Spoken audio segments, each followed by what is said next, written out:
ওই লোকটা বলছে আমি মরলে আমাকে পুড়িয়ে দিবি রে, যেন আল্লাহ ধরতে না পারে। একদম মাথা মোটা ছিল লোকটা, একদম বেকার লোক ছিল, বুদ্ধি ছিল না। আরে মরার পর যেটা পুরা হলো এটা দেহ, দেহ, দেহ। এই দেহের কোনো মূল্য আছে আপনারা বলুন? এটা মূল্য আছে? আরে মরলে তো এটা মাটিতে খাবে, কবরে পোকাতে খাবে, মাটিতে খাবে, তাহলে এই দেহর কোনো মূল্য নাই। মরলো মানে আজরাইল জানটা আল্লাহর কাছে নিয়ে চলে গেল। কার কাছে? আল্লাহর কাছে। ও খ্যাপা বলছে যে আমাকে যেন ধরতে না পারে, আমার লাশকে তোরা পুড়ে দিস। আল্লাহ, লোকটা মরে গেল। মা বোন কান করে শুনেন আল্লাহর ভয়ের গুরুত্বটা কত। লোকটা যখন মারা গেল, ছেলেরা তার বাবার লাশটাকে কাঁধে করে সমুদ্রের কাছে নিয়ে গেল। সমুদ্রের কাছে নিয়ে যাওয়ার পর বাবাকে সুন্দর করে পুড়িয়ে দিল, যেমন আমাদের দেশে অমুসলিম ভাইয়েরা পুড়িয়ে দেয়। আপনাদেরকে পুড়ে না? পুড়ে না আপনাদেরকে? পুড়ায়। আমাদের দেশে পুড়িয়ে দেয়, যেমন মুসলিমেরা পুড়িয়ে দেয়। নবীজি বললেন লোকটা মরার পর ছেলেরা তার দেহটাকে সমুদ্রের কাছে নিয়ে পুরালো। পুড়িয়ে ছারখার করে দেওয়ার পর ছাইগুলোকে দুই ভাগ করে দিল। কলা নিসফাহু ফিল বাররি ওয়া নিসফাহু ফিল বাহর। এক অংশ ছাইকে হাওয়াতে উড়িয়ে দিল, অপর অংশ ছাইকে পানিতে ভাসিয়ে দিল, আল্লাহ যেন তাকে ধরতে না পারে। এবার আল্লাহ বলছে, ওই যে ছাই ভাগ করে দিল দুভাগ, এবার আল্লাহ বলছে সমুদ্র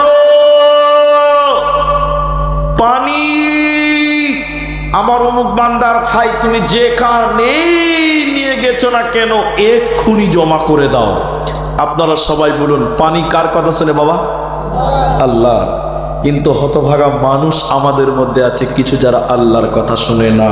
একটু হ্যাঁ না বলুন।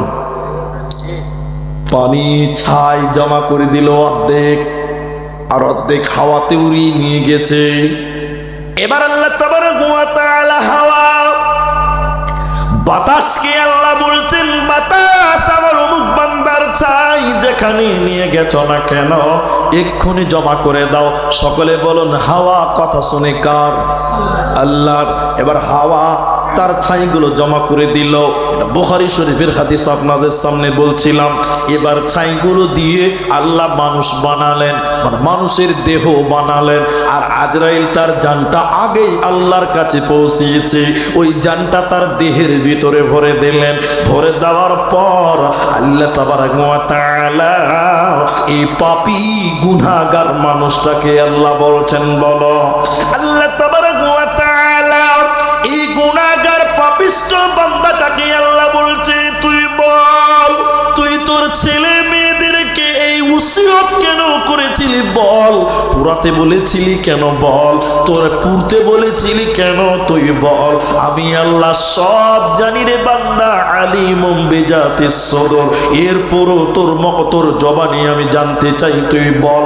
এবার লোকটা গুনাহগার ব্যক্তি কাঁদতে কাঁদতে কাঁদতে কাঁদতে আল্লাহকে বলছেন, আল্লাহ পৃথিবীর কারো ভয় নয়, দুনিয়ার কারো ভয় নয়, দুনিয়ার কারো ভয় নয় আল্লাহ, শুধুমাত্র একমাত্র আপনার ভয় আল্লাহ, শুধুমাত্র আপনার ভয়।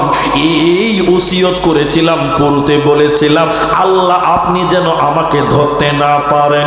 আল্লাহ তাবারাকা ওয়া তাআলা বলেন, বান্দারে তুমি আমাকে ভয় করেছিলা, তুমি আমাকে ডরিয়েছিলা, ভয় করেছিলা, ফাগফারা লাহু, যাও যাও যাও, আমি আল্লাহ তোকে ক্ষমা করে দিলাম, তোকে জাহান্নাম যেতে হবে না, হবে না, হবে না। মুসলমান, যদি তুমি আল্লাহর ভয় দিলে রাখতে পারো তাহলে মরার পর জান্নাত হবে, এই দুনিয়া গুনাহ মুক্ত হবে। এজন্য আল্লাহর ভয় দিলে রাখো, তাহলে কি হবে?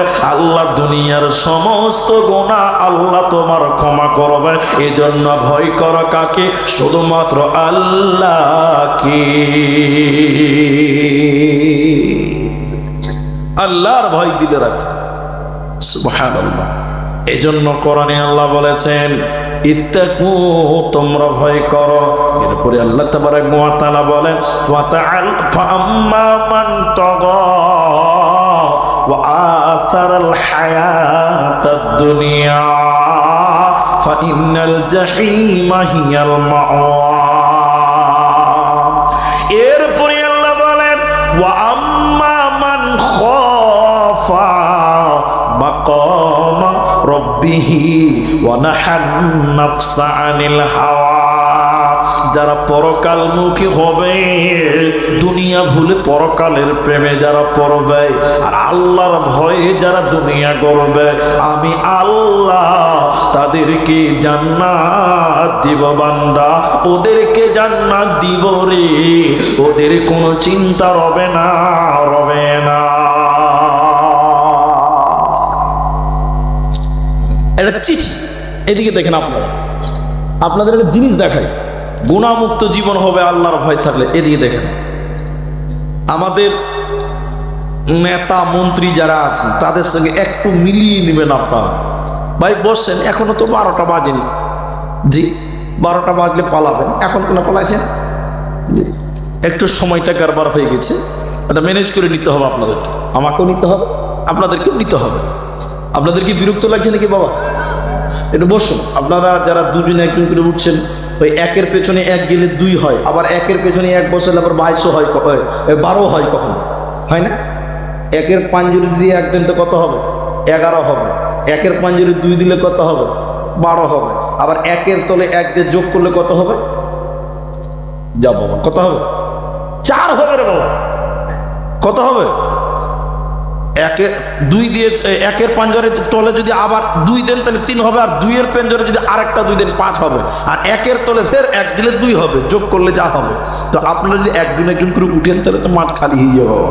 শোনেন আপনারা যেটা বলছেন, হযরত ওমর গভর্নর, দেশের রাষ্ট্রপ্রধান, রাতের বেলায় আপনারা কি বুঝেন কি না জানি না, লণ্ঠন বুঝেন? লণ্ঠন, জি, একটা জায়গা জামানায় ছিল লণ্ঠন চলতো, এখন আর চলে না। হেজাক আমাদের দেশে বলে দুয়াত, আপনারা দুয়াত বুঝেন? বুঝেন না? আপনার আমাদের দেশে দুয়াত বলে। তো তেল, কেরোসিন তেল দিয়ে হযরত ওমর একটা পোলতে ন্যাকড়া দিয়ে আগুন জ্বালিয়েছে। তো এরকম দেশের প্রধান, রাষ্ট্রপ্রধান, তিনি হিসাব করছে দেশের সম্পদ, গরিবের সম্পদ, বিধবার সম্পদ, যাবতীয় সম্পদ। আর সামনে যে তেলটা পুড়ছে এইটাও কিন্তু ওই সরকারি টাকার তেল, সরকারি টাকার তেল পুড়িয়ে সরকারি হিসাব করছে। আপনারা কি বুঝতে পারলেন কথাটা? এটা তারিখ, এটা ঘটনা। এমন সময় একটা লোক আমিরুল মুমিনিন উমারের দরজায় এসেছেন, এসে বলছেন, আমিরুল মুমিনিন ওমর বাড়িতে আছেন? তো জি বাড়িতে আছি। কে আপনি রাতের বেলায়? বলে আমি একটা বিদেশি মেহমান। তো কেন এসছেন? কি দরকার? ওমর বলছে কি দরকার? বলে কোনো দরকার না, সরকারি কোনো কাজে এসছেন নাকি রে আবার রাতের বেলা? বলে না না না, এমনি এলাম একটু দেখা করবো, আপনি মুসাফ, আমি বিদেশ থেকে এসেছি, আপনি দেশের প্রধান, এ দেখা করতে না, অনুমতি চাই। তা হযরত ওমর অনুমতি দিচ্ছেন, ভালো করে বুঝেন। ঠিক আছে তুমি ঘরে চলে এসো। অনুমতি পাওয়া গেল যখন লোকটা রাতের বেলায় ওমরের সামনাসামনি গেলেন, বসতে বললেন, সঙ্গে সঙ্গে তার সামনে যে লণ্ঠন চেরাগ জ্বলছিল, ফু দিয়ে চেরাগটা নিভিয়ে অন্ধকার করে দিল। এখন আপনার বাড়িতে কুটুম এসেছে, যদি চেরাগ না জ্বালিয়ে নিভিয়ে দেন তাহলে অসম্মান হলো কি হলো না? যে লোকটা থাকতে না পেরে দাঁড়িয়ে বললেন, আমিরুল মুমিনিন ওমর, খলিফাতুল মুসলিমিন হযরত ওমর, আপনার ব্যবহার অনেক শুনেছিলাম, কিন্তু আজকে সন্তুষ্ট হলাম না। আমি আপনার মেহমান, আপনার দরজায় এসেছি, বসতে দিবেন, আলো জ্বলবে, খেতে দিবেন, এটা আপনার দায়িত্ব। কিন্তু আপনি আমাকে দেখে উল্টো চেরাগ নিভিয়ে দিলেন কেন? লণ্ঠনটা নিভিয়ে দিলেন কেন? চেরাগটা নিভিয়ে দিলেন কেন? হযরত ওমর বলছে, বন্ধুরে তুমি শোনো, হে আমার বন্ধু, তোমাকে আগেই জিজ্ঞাসা করেছিলাম তুমি কেন এসেছ, সরকারি কোন কাজে? তুমি বলেছ না। তাহলে উত্তরটা শুনে নাও। আমি উমারের সামনে যে তেলটা জ্বলছিল এটা সরকারের তেল, আমি যে হিসাব করছিলাম এটাও সরকারের। আমি উমার, আমি হযরত ওমর গরিবের তেল, সরকারের তেল পুড়িয়ে পুড়িয়ে তোমার সঙ্গে গল্প করতে পারব না। সুবহানাল্লাহ বলবেন না? আমি যদি